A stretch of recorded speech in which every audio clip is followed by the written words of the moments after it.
इसको लीव कर दिया है so that you could continue it.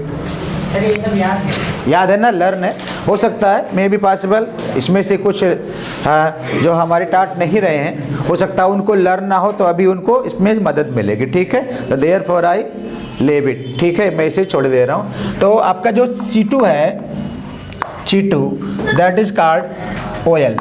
This is a great thing. OL means objectless, है ना। In some cases there is no object, then what we should do.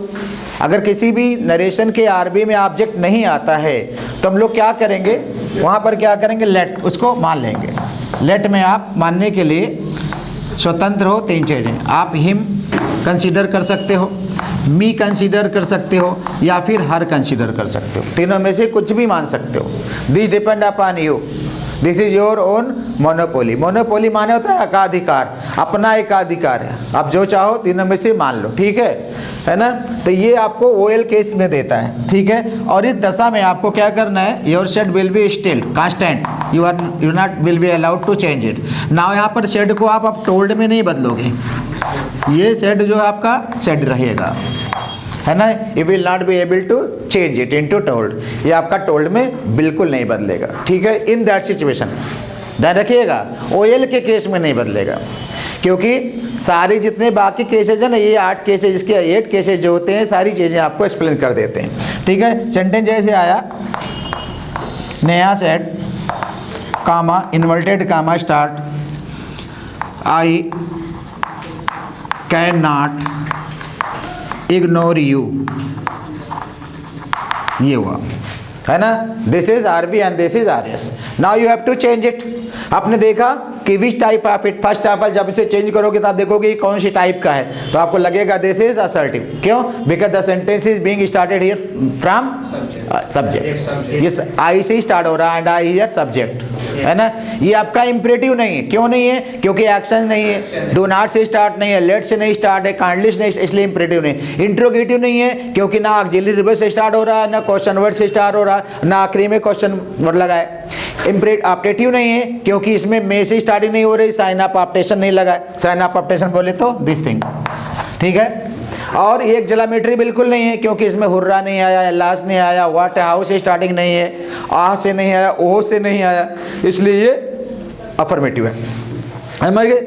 Assertive का पहला भाग affirmative. और इसमें ऑब्जेक्ट देखिए नहीं है, ऑब्जेक्ट नहीं है तो ऑब्जेक्ट की अगर जरूरत होगी तब आप क्या करोगे, तब आप वहाँ मानोगे। लेट मीन्स मान लो जैसे, और इस केस में आप क्या करोगे, नेहा सेड दैट। देखिए हम लोगों ने सेड को चेंज नहीं किया, प्रोसीड कर दिया, remove comma here that and same situation. I first person pronoun will be change according to subject of RB and subject of RB is Neha and Neha is female and the pronoun of any female is she.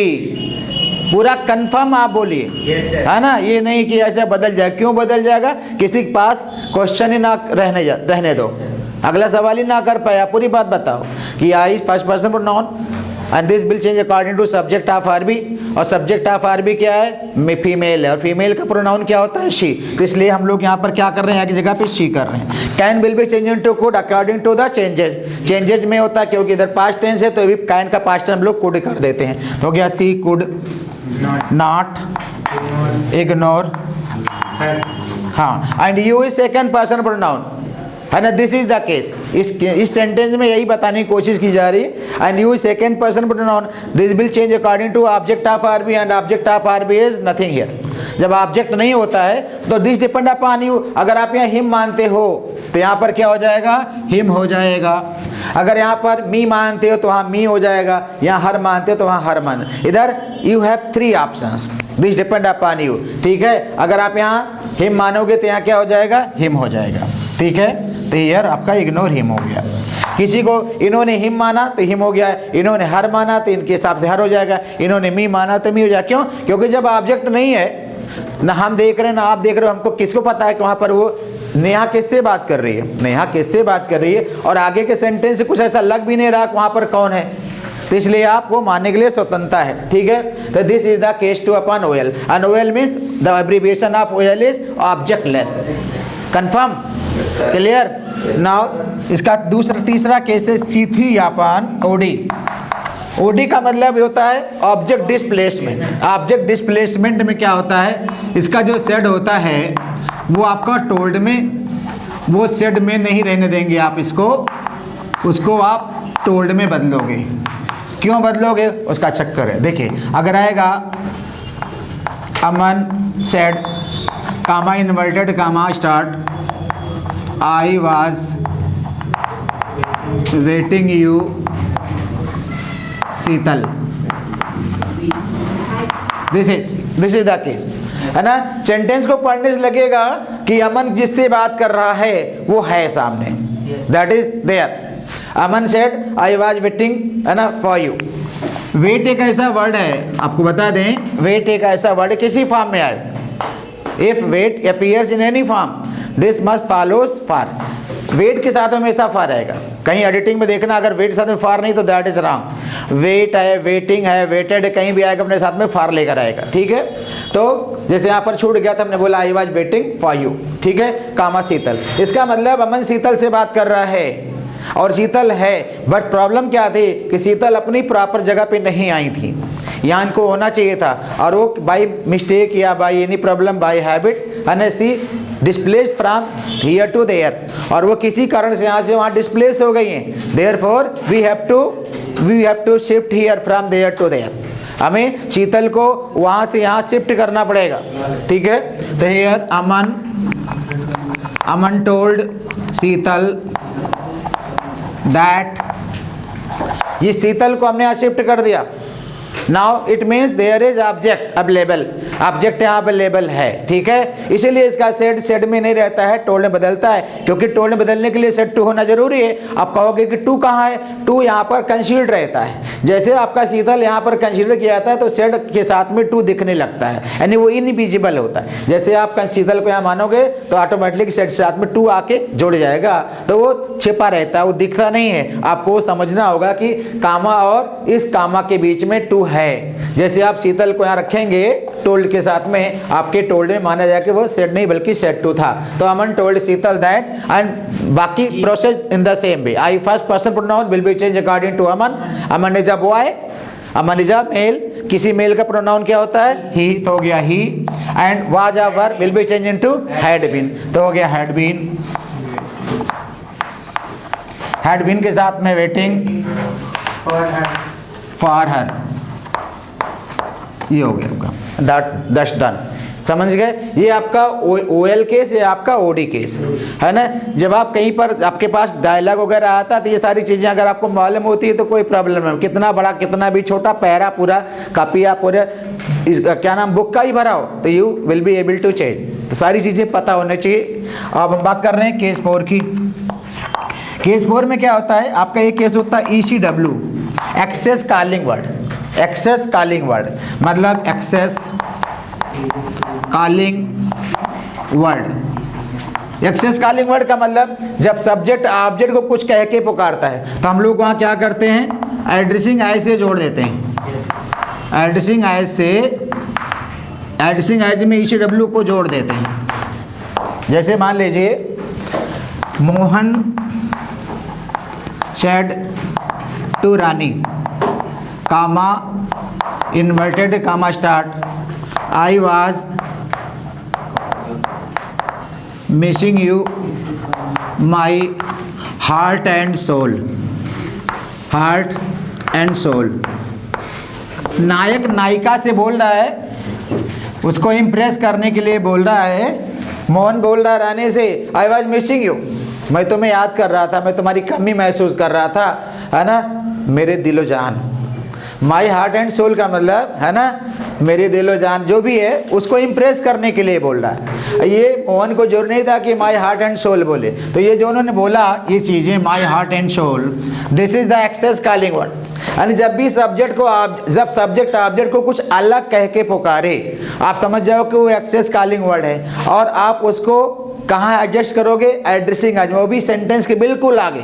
शुरुआत ही आप addressing age से करोगे। इस sentence को लिखोगे addressing as, addressing as, हाँ अगर उस कॉलिंग वर्ड में आपका कोई प्रोनाउन आया है तो प्रोनाउन आप उसी अंदाज में बदलोगे जैसे ऊपर बदले हो। Here my first person pronoun will be change according to subject of RB. Subject of RB is Mohan, तो मोहन के हिसाब से जाएगा his heart and soul, heart and soul. अब ये आपका डन हो गया, जो मेन इसमें था वो हो गया, बाकी ये केस 1 हो गया। अब आपका लिखेंगे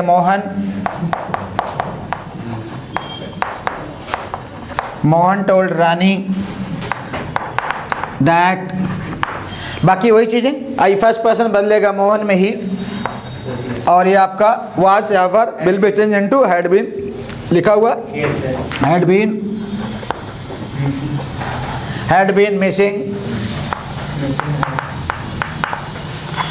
missing you second person pronoun will be change according to subject object of her भी।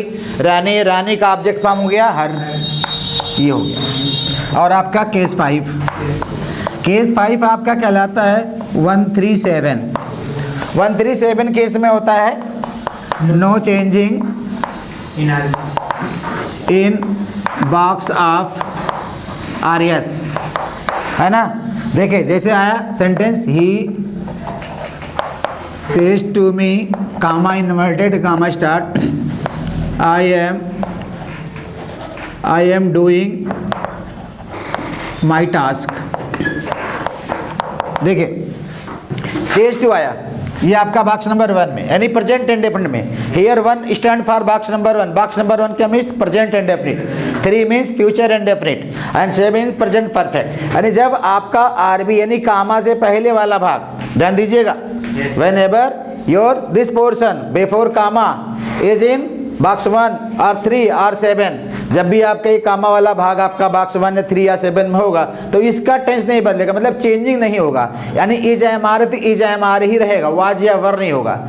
इज एम आर में से एक चेंजिंग हो जाएगा अकॉर्डिंग टू ऑब्जेक्ट सब्जेक्ट।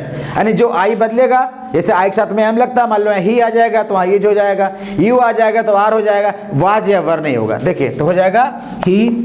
अच्छा सेज टू बदलेगा टेल्स में, जैसे सेड टू बदलता है टोल्ड में, उसी तरह से सेज टू बदलेगा टेल्स में। He tells me that, I first person बदलेगा सब्जेक्ट के साथ सब्जेक्ट ही, और एम बदलेगा अब इज में, वाज में वर में नहीं चेंज होगा। देखिए वाज या वर में बदलता इज एम आर, जब आपका इधर ये 137 केस नहीं होता है तब बदलेगा। लेकिन अगर आपका ये कामा से पहले वाला पोर्शन B1 B3 B7 में, तो टेंस वही रहेगा, टेंस नहीं बदलेगा, हो जाएगा he is doing, and my first person pronoun बदलेगा, सब्जेक्ट ही के हिसाब से हो जाएगा हिज टास्क। तो दिस इज योर केसेस। उसी तरह से सपोज करिए अगर सेज का पे विल से होता तो बॉक्स नंबर 3 में हो जाता, यानी अगर विल सेल आए यहाँ पर तब भी आपका यही काम होगा। या बॉक्स नंबर 7 का मतलब हैज आ जाए, हैव आ जाए, यानी यहाँ होता ही हैज सेड। अगर ही हैज सेड होता, हैज हैव होता यहाँ पर, तब भी आपका यही केस होता है। इसका मतलब तीनों दशाओं में हम लोग, यानी जब आपका आरवी बॉक्स नंबर 1 में या 3 में या 7 में हो तो आरएस का टेंस नहीं बदलेगा, आरएस का टेंस स्टिल रहेगा। तनुष पांडे, राइट, है ना। तो if you want note down quickly, जल्दी से नोट करिए, है ना। 3 cases also are left in this case, okay.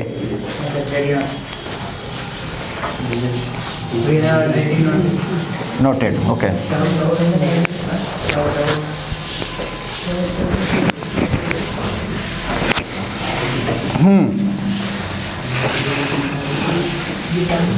Now it's case 6. Case 6 आपका है, केस 6 आपका है सर प्लीज काइंडली। देखिए ये केस बहुत ही बच्चों को परेशान करता है, सर प्लीज काइंडली। ये वाला सभी में यूज होता है एक्सेप्ट इम्परेटिव, इम्परेटिव को छोड़ दें तो बाकी सब में ये आता है और सबको प्रॉब्लम क्रिएट करता है। जैसे मान लीजिए, हाँ जब ये आएगा तो आपको बिफोर कंजक्शन, बिफोर कंजक्शन, आपको बिफोर कंजक्शन रिस्पेक्टफुल्ली या फिर विद रिस्पेक्ट यूज करना है।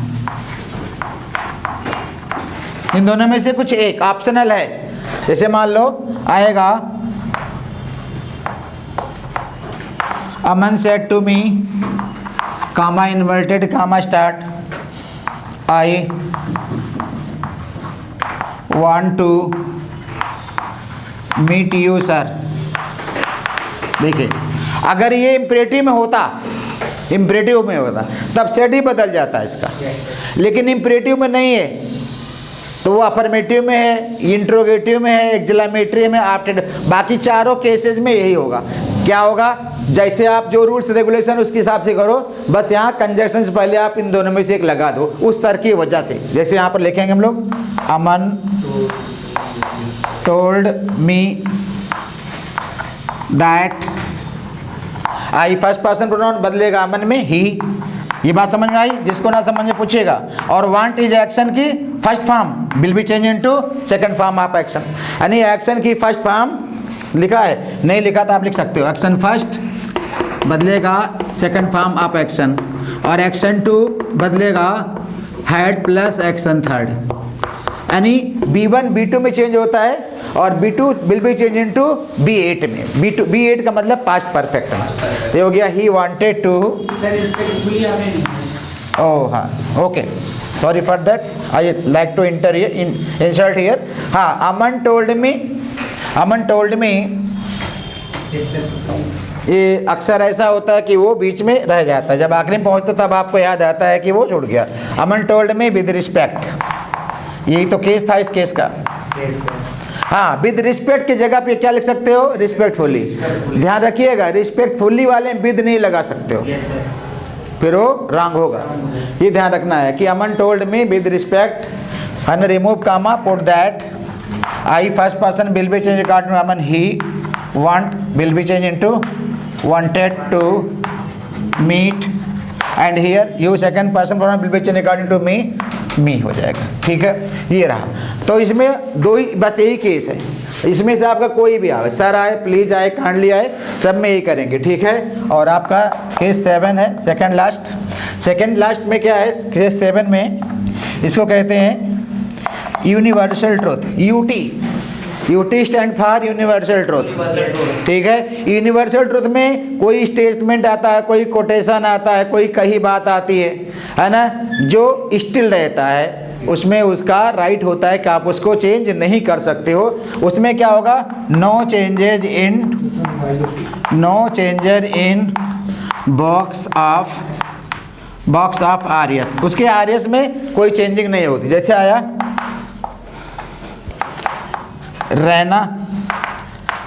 Raina said to me comma inverted comma start God is one, भगवान एक है। अब इसमें कोई चेंज नहीं कर सकते हो, गॉड 2 होता है, ये कोई नहीं कहेगा। ये क्या है? इटरनल ट्रूथ है, तो आपको इसमें कुछ नहीं करना। ये इसमें आप करो जो कुछ करना है, आप आरबी में करो, आरएस में कुछ नहीं करोगे तो हो जाएगा Raina told me that God is one है। अब आप कहोगे हमें कैसे मालूम होगा कि यूटी है? अरे भाई, सेंटेंस को पढ़ने से मालूम हो जाएगा दैट इज यूटी। ठीक है, and the last of it सीटी अपन आपका है v इक्वल टू दे। ये एक एक्सेप्शन केस होता है, EXCEPTION, अपवाद जिसको कहते हैं, बिल्कुल सिस्टम से हट करके। यहाँ पर आपको नो रूल्स रेगुलेशन, यहाँ पर कोई नियम कानून नहीं चलेगा। आप बस वी की जगह पे दे मान लो, समझ गए, और आर की जगह पर आप दियर मान लो। ठीक है, और आज की जगह पर आप देम मान लो, बस सीधे बात। जैसे आया है Neha said to me comma inverted comma start we were doing our task for us. देखिए, हमने तीनों प्रोनाउन साथ साथ में लगा दिए, तो हो जाएगा नेहा टोल्ड मी दैट अब यहाँ मत देखो कि कौन सा पर्सन है, पर्सन देखेंगे तो प्रॉब्लम हो जाएगी, फिर लॉजिक नहीं दे पाएंगे। उसका चक्कर क्या है कि we second person pronoun first person pronoun है बट ए प्लूरल है, और अगर आप इसको चेंज करोगे सब्जेक्ट, आप सब्जेक्ट नहीं यहाँ सिंगुलर है तो प्लूरल को सिंगुलर में बदल नहीं सकते हो। तो आप मान लो कि एक्सेप्शन अपवाद है, इसलिए मान लो अगर आपके आरएस में वी आया है, आप कुछ मत देखो नाउन प्रोनाउन